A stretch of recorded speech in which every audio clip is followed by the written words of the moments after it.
Oke, Assalamualaikum warahmatullahi wabarakatuh. Welcome back to channel Brother Akhirat.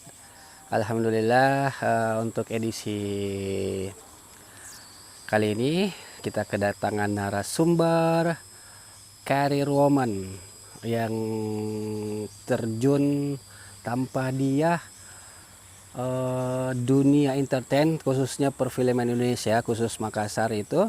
Tanpa dia kayaknya warnanya kurang, suasananya kurang berwarna. Langsung saja kita perkenalkan narasumber kita kali ini yang sudah hadir di depan saya. Assalamualaikum, dengan Mbak siapa? Waalaikumsalam warahmatullahi wabarakatuh. Nama saya Ade Larsati. Biasa dipanggil Ade aja ya. Oke sahabat, saya mau tanya-tanya sedikit beberapa pertanyaan pada Mbak Ade tentang real kehidupan sehari-hari dalam menjalani aktivitas. Sebelum itu saya mau nanya dulu nih, profilnya Mbak Ade sudah berkeluarga? Sudah cerai. Hah? Sudah berkeluarga tapi sudah pisah. Begitu, pisah atau cerai? Iya, cerai. Ayo, sudah berapa lama itu Mbak Ade? Dari 2017. Oh gitu. Berarti edisi kali ini bagus dimasukkan aja di edisi janda ya. Single parent, single parent versus career woman. Oh sudah cerai ya juga ya. Gimana perasaan waktu? Waktu apa? Cerai. Perasaannya ya pasti sedih lah ya. Sedih terus mikirin anak. Gimana ya kalau anak pisah dari orang tua gitu, salah satu orang tua gitu. Jadi sedapat mungkin saya sama mantan suami saya masih berhubungan baik, bahkan masih sering jalan bareng sama anak gitu, masih berhubungan baik. Alhamdulillah. Jadi walaupun tidak bersatu dalam kehidupan rumah tangga, tapi tetap menjalin silaturahmi yang good sahabat. Seburuk-buruk apapun masa lalu kita, tetap utamakan silaturahmi. Iya, betul. Saya mau tanya dikit lagi juga nih Mbak Ade, apakah sudah berkeluarga kembali saat ini? Sebenarnya sempat ada sih yang mau melamar, tapi Tuhan berkata lain. Dia meninggal pada saat masa lagi pacaran. Jadi sementara menjalin pendekatan untuk menuju ke kehidupan berikutnya, kehidupan lebih lanjut, calon ini meninggal dunia. Innalillahi wa inna ilaihi rajiun. Masya Allah, subhanallah. Gimana perasaan kembali? Perasaan, aduh. Sudah lepas dari yang pertama, berarti cobaan betul-betul, cobaan bertubi-tubi ya. Nah next ke pertanyaan selanjutnya, langsung saya mau tanyakan, untuk menjadi kuat di dunia entertain, dunia film itu apa yang Mbak Ade lakukan? Mungkin kuatnya karena dibantu sama teman-teman yang lain, kru-kru yang lain, saling support gitu sama yang lain. Orang tua juga mendukung. Oh ya, sahabat, ternyata Mbak Ade ini anaknya Dr. Syariel Tato, Ketua Parvi Sulawesi Selatan. Jadi tidak heran kalau aura beliau turun kepada anaknya di dunia film. Jadi kalau satu film nggak ada dia, agak kurang kurang berwarna. Terus saya mau tanya dikit lagi nih Mbak Ade, soal film yang Mbak Ade masuk di dalam dunianya itu, sudah ada berapa banyak sih film yang Kalau film yang Mbak Ade terlibat? nggak bisa disebutin satu sih, karena sudah banyak. Oh gitu ya. Jadi sudah lupa judul-judulnya. Tapi Yang Mbak Ade ingat, misalnya di film layar lebar dulu deh. layar lebar itu ada 4. Kayak Parakang. Mbak Ade sebagai apa di situ? Parakang itu sebagai makeup artisnya. Sekaligus jadi pemeran ini. Merangkap jadi pemeran nenek yang diduga Parakang. Terus yang kedua itu di Silariang. Silariang itu kita bekerja sama dengan kru pusat Jakarta, PH Jakarta, tapi yang direkturnya itu orang Makassar. Jadi dia datang ke sini kerjasama dengan kita, terus memperkenalkan wilayah-wilayah Sulawesi Selatan yang belum ini. Judulnya itu Silariang. Mbak berperan sebagai apa tuh di situ? Jadi makeup juga, makeup. Tiga. Tapi ndak main dalam film. Anu sih figuran, cuman lewat-lewat. Oh, gitu. Iya, figuran. Terus apalagi selain Terus yang ketiga itu potere. Otere? Potere itu dari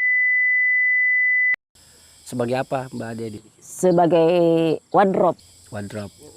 Berarti wardrobe itu menangani masalah kostum semua pemain ya, talentnya. Wow, luar biasa sahabat, nggak gampang lah.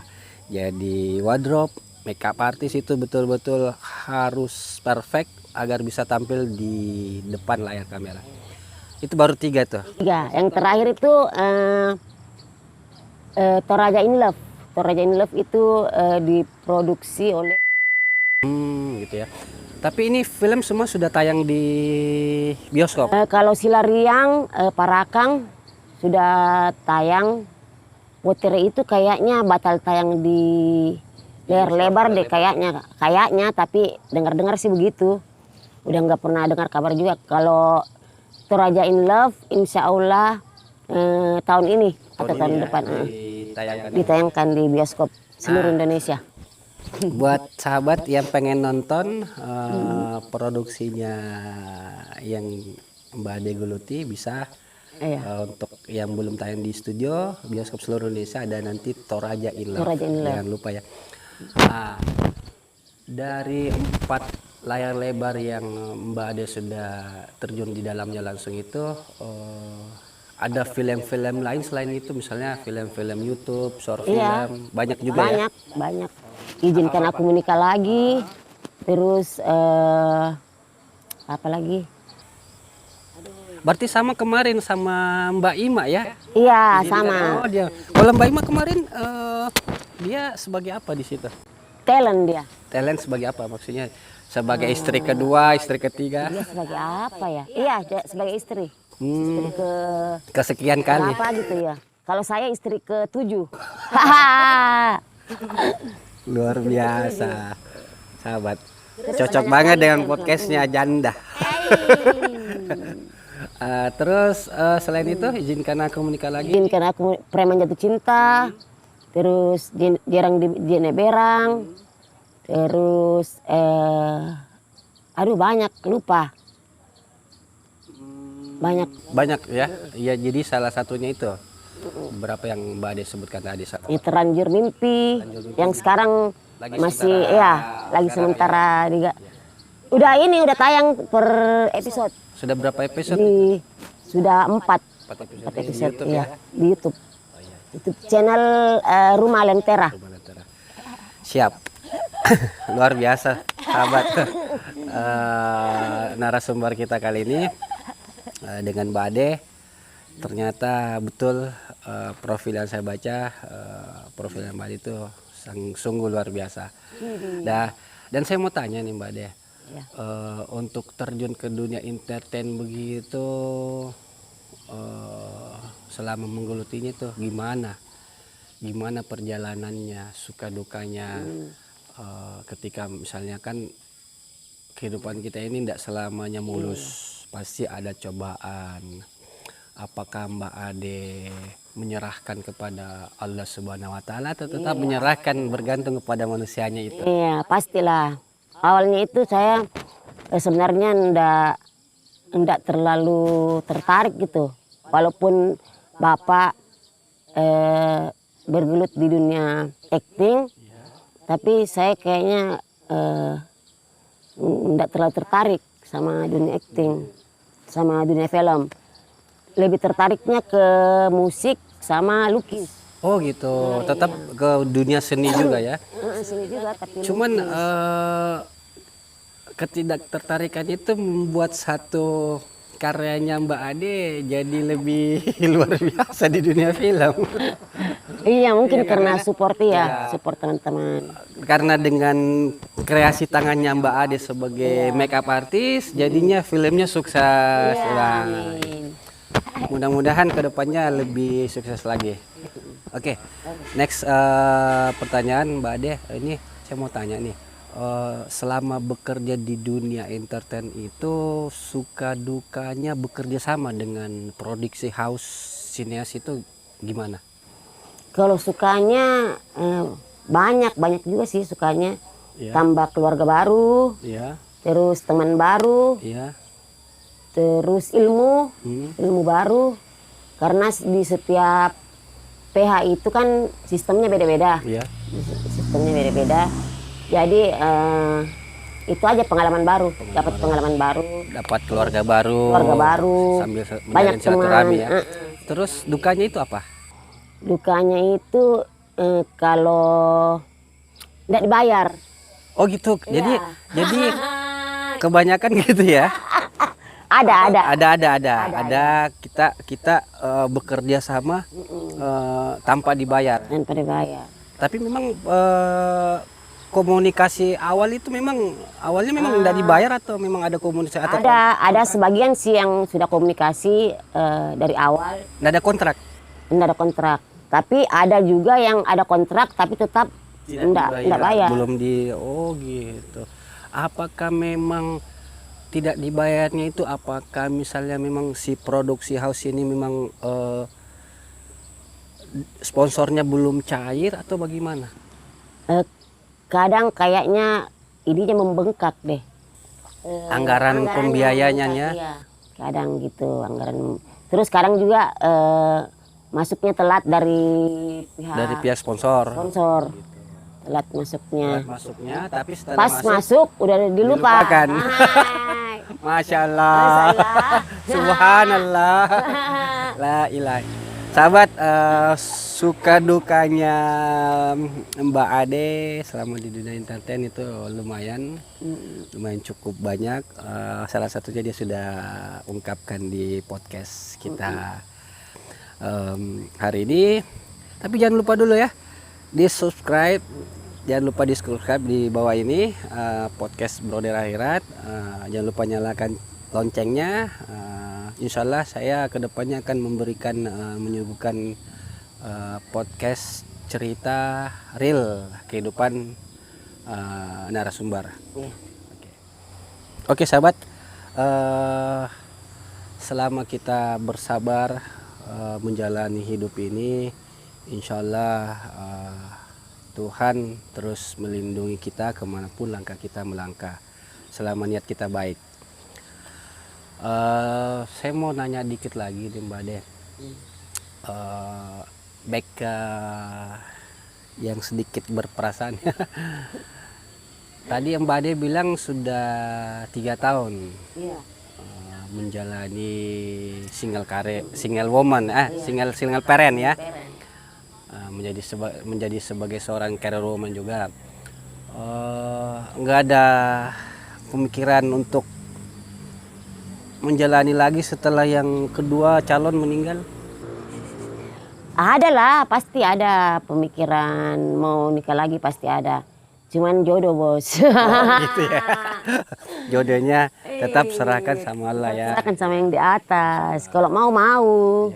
Cuman jodoh yang tidak ada. Tapi belum ada yang dekat-dekat selama ini. Selama yang calonnya. Ada sih yang ini bilang suka ini, tapi jangan dulu lah, lihat dulu ininya. Lihat situasi. Iya iya iya. Oke, next question Mbak Ade, ngomong-ngomong tentang dunia entertain, di dunia produksi house, Iya. dengan pengalaman Mbak Ade yang sungguh luar biasa selama ini, ada ndak hal-hal yang bikin kurang berkenan di hati Mbak Ade selama terjun bekerja sama dengan produksi house? Misalnya kayak apa itu? Yang saya ndak sukanya dari itu kadang para hidung-hidung belang itu ngambil kesempatan buat deketin talent-talent perempuan, colek-colek gitu, peluk-peluk gitu.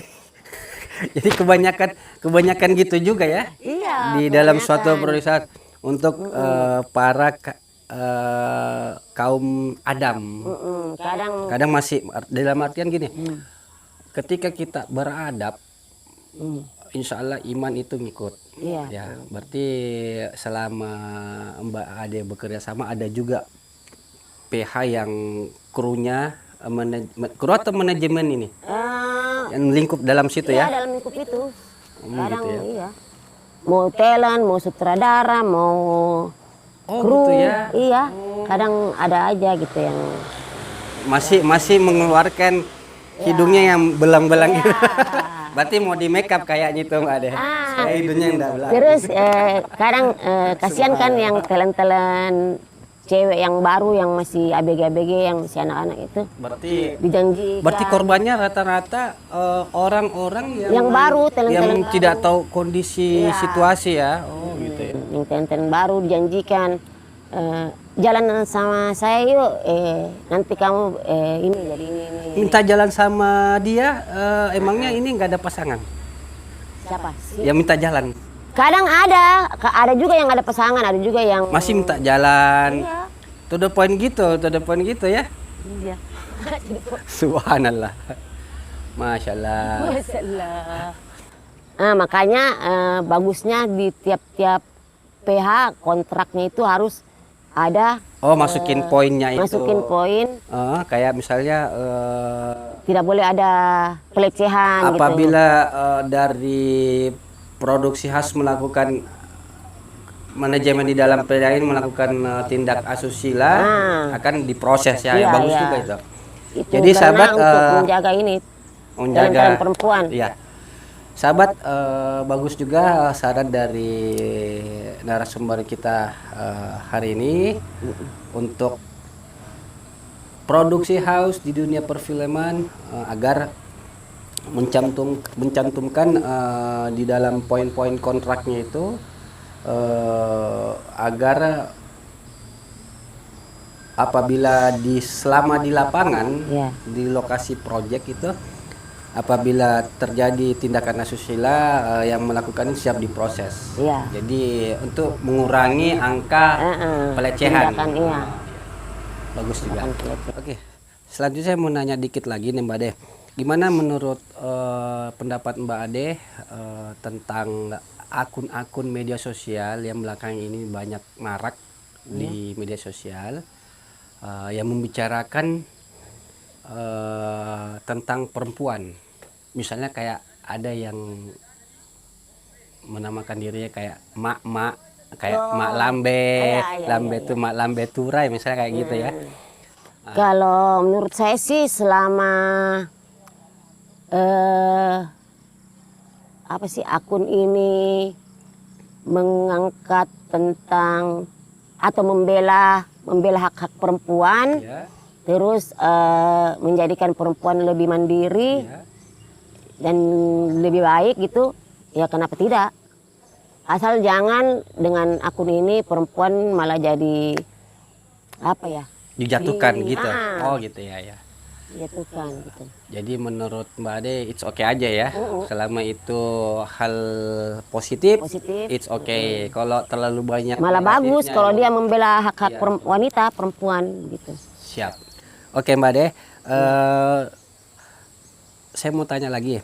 bagaimana menurut Mbak Ade dengan kata janda itu sendiri yang kalau ketika orang mendengar kata janda itu kadang nilainya agak kurang. Gimana menurut? Sebenarnya sih kata janda itu hanya sebenarnya kata-kata biasa saja sih, sama kayak bujang, nyonya, tuan, gadis, sama aja kayak kata-kata biasa. Cuman orang-orang yang menganggapnya yang aneh-aneh gitu.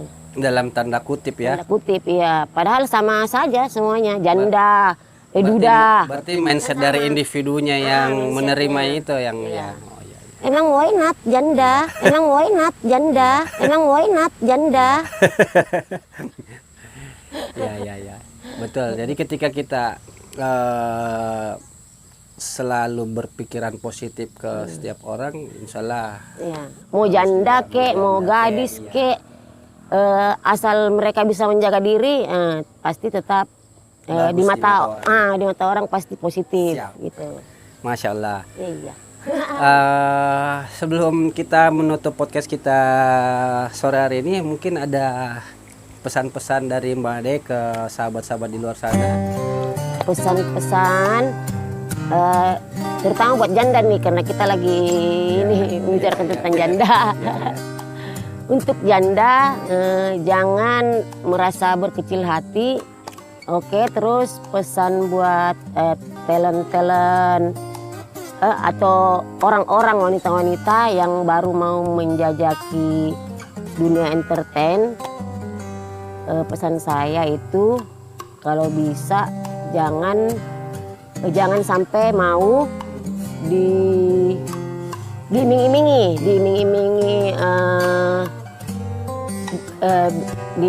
janji-janji bahwa bakalan jadi artis, bakalan jadi terkenal, yang dari orang-orang yang mengaku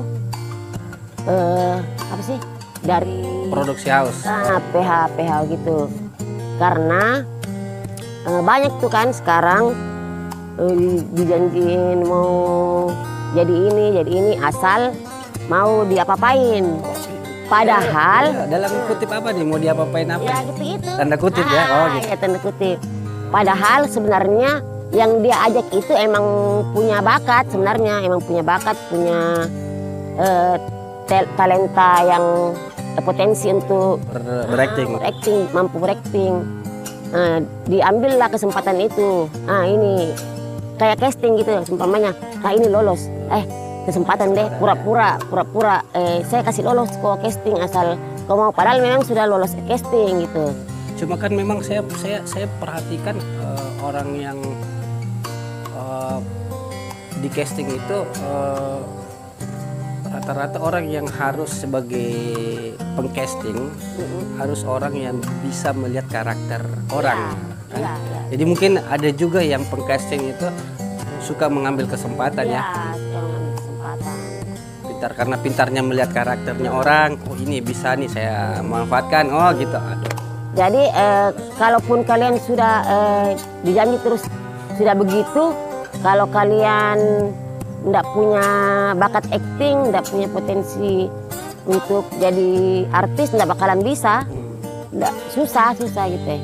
Paling main sekali ya sudah lepas. Tapi kalau memang kalian punya bakat, punya talenta untuk jadi acting, nggak diapa-apain pun bakalan dipanggil gitu. Oke, sahabat, banyak sedikitnya Mbak Ade sudah menceritakan pengalaman pribadinya sebagai seorang single parent dan juga sebagai career woman di dunia entertain, khususnya perfilman sinias Indonesia di daerah Sulawesi Selatan. Untuk lebih jelasnya kita petik hikmah dari pengalaman Mbak Ade. Mudah-mudahan kita semua dilindungi oleh Allah Subhanahu wa Ta'ala. Karena waktu sudah tidak memungkinkan,